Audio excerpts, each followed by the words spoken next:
Now, the 10-minute drill. This is a big one. Brought to you by TireOutlet.com. Wholesale prices, premium service. Let's go, let's go, let's go. Hit it. Oh, yeah. Uh-huh. Sports concepts and rationalizations times. At the end of this, we will hand out some Christmas cheer.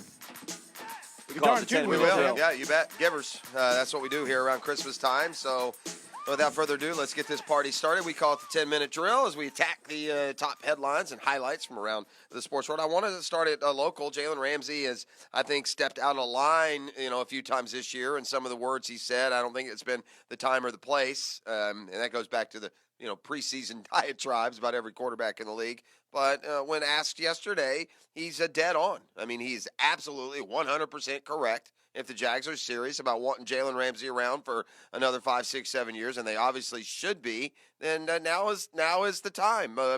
Put pen to paper. It's really amazing, Dan, in the NFL that it doesn't come that contract envy isn't a bigger factor than it is. But I mean, if you're Jalen Ramsey and you're watching Blake Bortles get extended 3 years, $20 a year, you got to get paid. And he is going to get paid, but does he get paid this offseason? The Jaguars don't have to do it this offseason, and I'm not so sure that they should do it this offseason. Look, he's going to be around in Jacksonville regardless for the next 3 years, and you got a lot of guys you got to take care of here, man. It sounds weird for a team that's so bad, but they got to revamp. The other guys are going to come and go. It's going to be an interesting deal with how they deal with Jalen Ramsey. And I will say this about Jalen. He was great yesterday in the locker room, and he spoke his piece and talked about being a leader, and because he was asked about it. And if you saw the Jalen Ramsey mic'd up, you get it with Todd Wash. Tell him this is going to be your team for a long time. We all get that, and Jalen Ramsey is an all pro. I don't think, or a Pro Bowler this year. He was talking about his play this year. I still don't think he was quite as good this year as he was last year. I would have said 2017, but I'm not going to quibble about that. He's a lockdown, shutdown, number one corner in the NFL, and that says a lot. No doubt. The question is, do you pay him this offseason? Do you have to take care of him? That remains to be seen. 2 years left? Yeah. You have 1 year in an option. 1 year in the option. Yeah. So that, I mean, you could carry it out this year, Depends. option, franchise. I think as long as, if you're the franchise, if you're the front office, as long as you are clear and transparent with Jalen about when and why you're doing things. Like Jalen, if he's smart and wants to win, would understand that, well, Jalen, we can't throw all this on right now. Right. Because we got this guy, that guy, and the other guy. Well, let me ask you this. Jalen, I'm going to rip this up and pay you. If I do, I expect you to be at the OTAs. That's fair. I expect if it really is important. I want to put a C on your jersey, and I expect you to be the voice of our team. I expect you to, I don't know if you could contract that. You no, can't. you can't contract it. I'm just talking. I mean, with greater money comes greater I do expectation. think that's the one thing. That stuff bothers me more. No one, seems too outraged when it's happening. No. But it bothers me more than it bothers most. Yes. Only because, I've said it a million times. Anybody driving right now, think about your workplace. You have an office of 25 people. And if the boss came in and said, hey, look, we really need to get some work done tomorrow, but it is voluntary. If 24 of you showed up and one guy didn't, I don't care if he's a great worker and a good friend, it would annoy you. Yeah. It would. And so for the players to say they don't care, that's a lie. It has to be. It's human nature any other way. Mm-hmm. Mm-hmm. Jeff, the Jaguars entertain the Washington Redskins on Sunday at the stadium, over under 36. Under. Yeah. Because the Jags are going to win 27-0.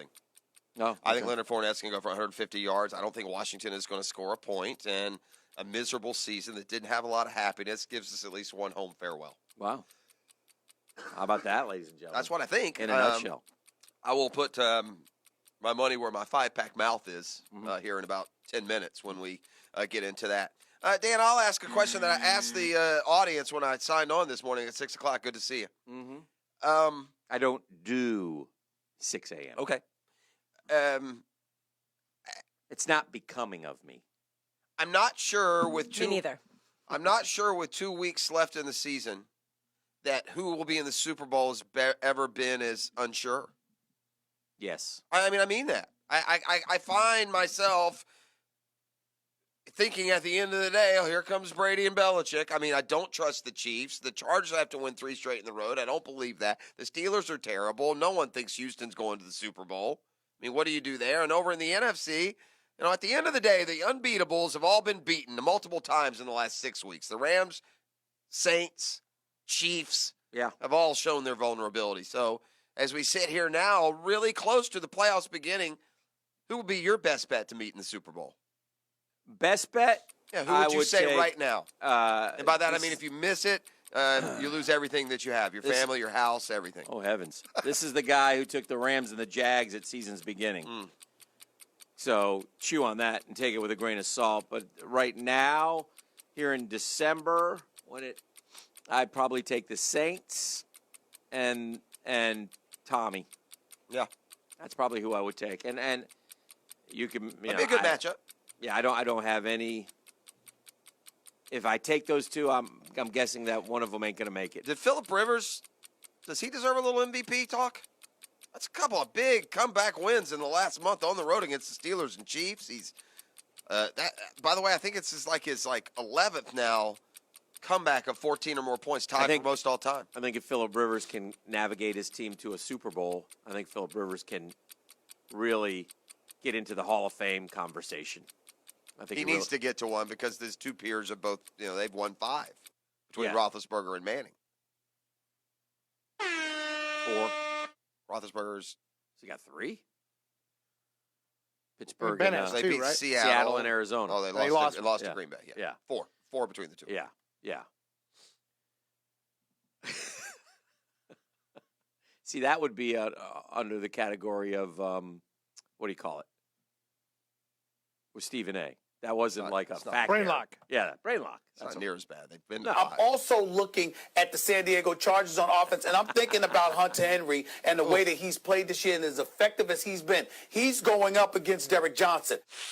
Okay, Awkward. Hunter Henry has not been effective this year. He's been on IR. He hadn't played a single snap, and Derek Johnson left the Chiefs last offseason. So, yeah, that really hasn't been a matchup to watch. No.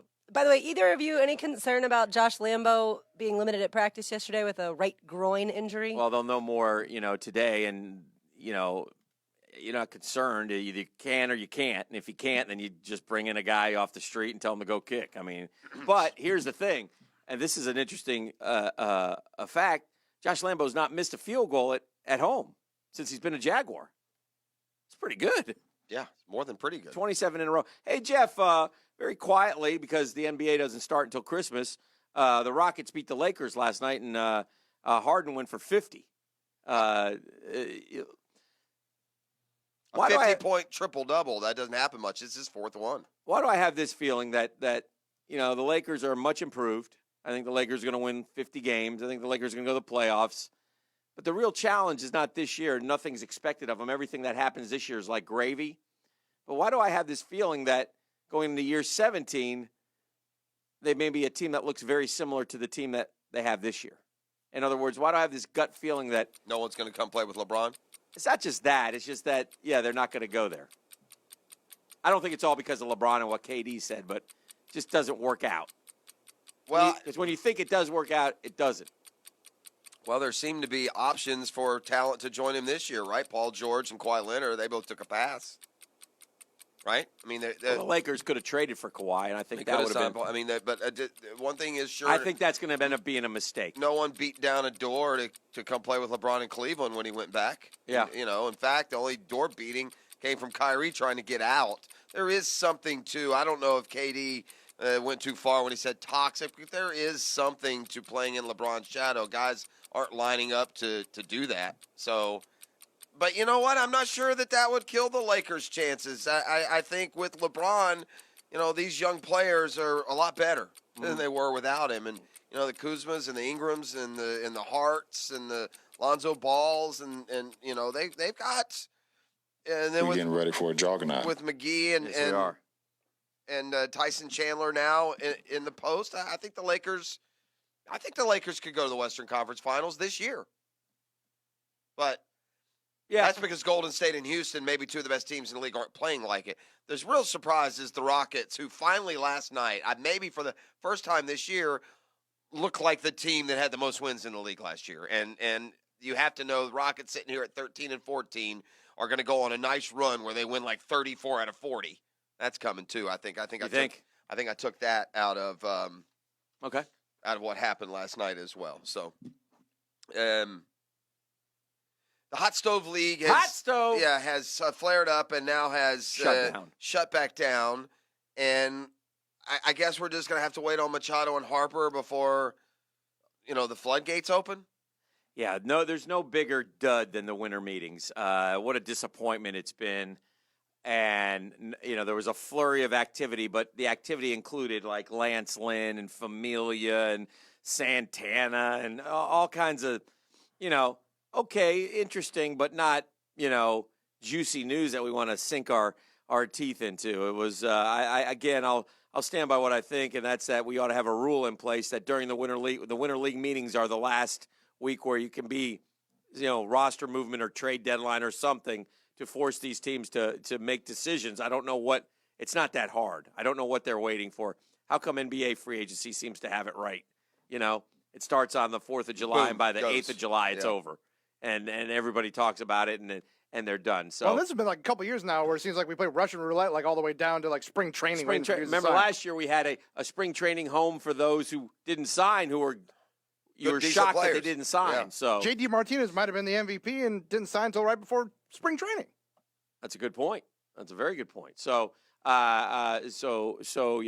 never know, but we'll see. I mean, Jose Bautista didn't sign until the season started, and ended up playing for the entire National League East. Joey Bats, Braves, Mets. Yeah, and Phillies ended up on the Phillies. Yeah, I was there when Joey Bats made his triumphant return to Toronto. Don't you kid yourself. Did he was emotional. Did he do anything in that game? He appeared in it. Nothing special. Nothing. No. Joey Bats. You got a Syndergaard win in that trip? We got two. Was it Syndergaard though? It seems like I remember being him or no. I didn't see DeGrom, so it had to be Syndergaard. Yeah. Right. Probably got some poutine. All right, that's the 10-minute drill, Dan. Give them a number, and we'll come back and offer up the Friday 5-pack. It's an All-American Roll-Off and Recycling Friday. It's that's brought to you by the terrific JB Coxwell Company. Go to all-americanrolloff.com. Number one. Wow, that's easy. Fast. Number one. The fastest dialer at 641-1010 is going to get themselves a selection from the 1010XL Holiday Gift Guide. You can find great gift ideas at 1010XL.com. So check out the Holiday Gift Guide. That's a salt, Jeff.